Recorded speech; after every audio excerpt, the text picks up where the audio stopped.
beautiful people, welcome back. Hope everybody is doing well. Everybody is staying cool, staying hydrated, drinking lots of water.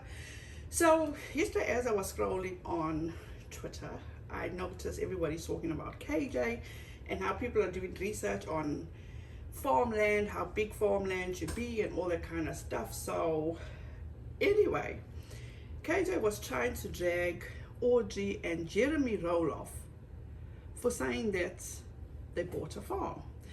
But before we get into that, please do not take what I say as fact. Feel free to do your own research and come to your own conclusion. I'm going to play this clip and then we're going to talk about it. Now, to bring in a little bit of a mix here is that Zach now and Tori live in Washington, and they've bought their property. And a couple weeks ago, Mr. and Mrs. Roloff, Jeremy and Audrey bought a farm. So she and Jeremy plopped down $1.5 million to buy a farm in Oregon. And it is in Hillsboro, Oregon. It's only minutes away from their house, which is in Rock Creek. And they renovated that house, and they currently have their house up for sale. And the place that they're buying the property at is closer to Roloff Farms than where they were previously living. So the house that they're buying is a 4-bedroom, 4-bath home, and they have 3 kids, so all the kids will have their own rooms.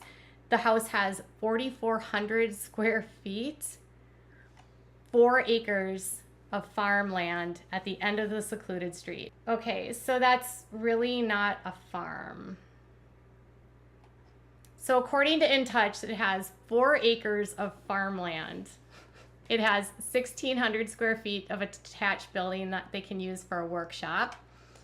And they have a 3-car garage, as well as lots of outdoor living space. And they're on the, so they bought their farm, but it's not really a farm. 4 acres, you guys, is not a farm. 4 acres that's not a farm. I've got a friend with 5 acres. That's not a farm. They can have a nice, they literally can have a nice, garden.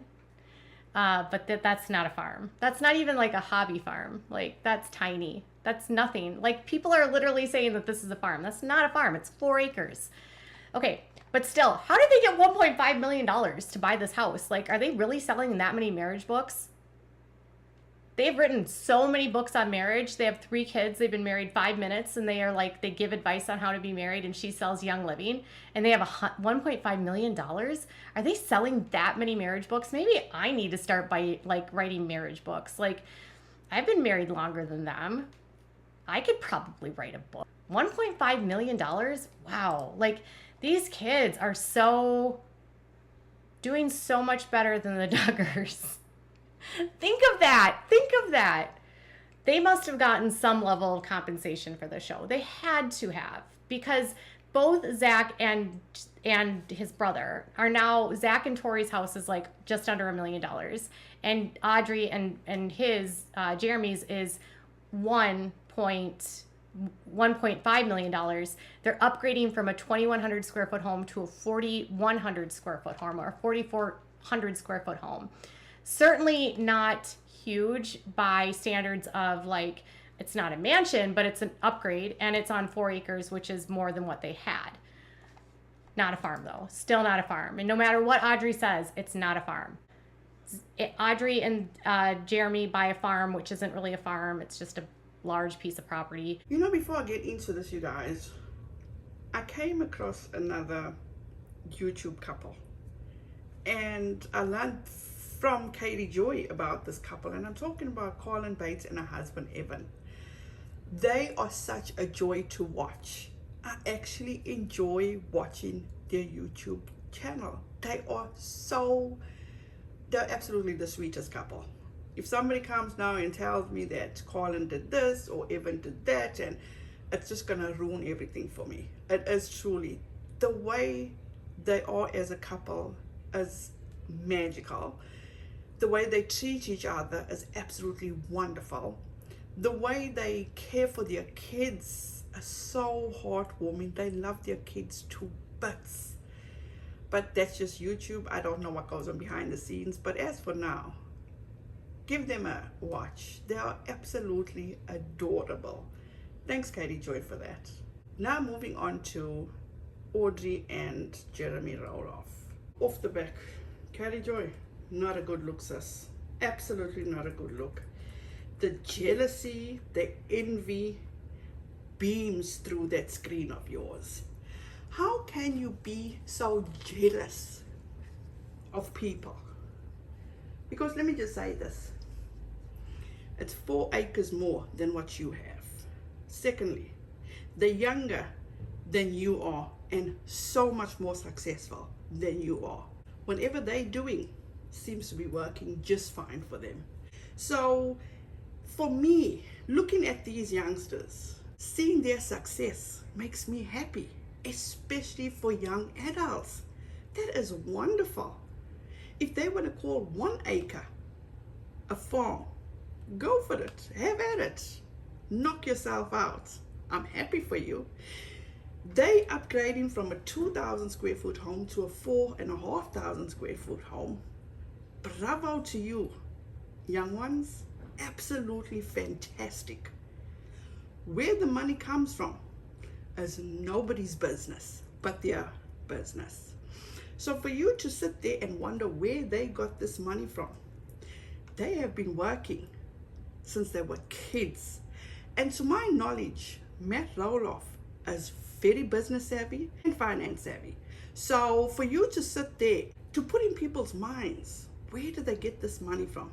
Clearly, if they paid for it cash, good for them, fantastic. Maybe they just got fucking good credit score like you do. You always brag about you got a good credit score, Katie Joy, but you are still in the same place. You refuse to move on in life. They are doing what they need to do. Why do you find it so hard to fathom that these kids can do so well? I know they're not kids, you guys, but I'm 47 years old. They're probably 15, 20 years younger than me, but still, you know, it's wonderful to see these youngsters do so well. Obviously, their parents paid them for the time that they spent on reality television. Not our business, not Katie Joy's business. As I said, they have 4 more acres than Katie Joy has. So why is she feeling a certain kind of way? Why is she feeling that they cannot call their 4 acres a farm? She doesn't know what they're going to do with those 4 acres. So why are you guys, her audience, giving her a round of applause for even thinking this way? For trying to put people down that's trying to uplift their families? This shows you the type of person Katie Joy is. She is not happy for anybody else but herself. She can sit there and she can brag about how she can afford to buy 2 Bentleys, or she can afford to do so much. But why can't she do so much? Why isn't she doing so much? Because she's paying legal fees. Because she can't keep her mouth shut. She can't do the right thing. She gotta keep bringing people down to uplift herself. It is what it is. Katie Joy, you're making a mockery of them being married for 5 minutes. You've been married for I don't know how many years. Good for you. Congratulations. They still thriving. That is fantastic, with 3 beautiful children. As I said, you guys, once again, what their beliefs are is their personal business, not my business. But what I am going to say is, if you do write a marriage book, I will definitely support you, because I know I will have a good laugh reading that book. For one, I don't know what you would write about, because you've made it clear that sex is non-existent. And number 2 is that you spend 16 hours of your day in that little cocoon of yours. So where's the time for your hubby? Not being mean, I'm just stating what you have told us. So it will be quite interesting to have a good laugh and read that book, because you definitely have a way with words, and the way you would embellish and fabricate your marriage will be interesting to read. So you guys, thank you so much. Have a fantastic rest of your day. Have a wonderful weekend. I'll probably see you guys on Monday. If nothing interesting pops off the weekend, please stay safe out there. Stay hydrated. Stay cool. Please be kind to one another. Make good memories. Have a fantastic weekend, and I'll see you in the next one. Bye, guys.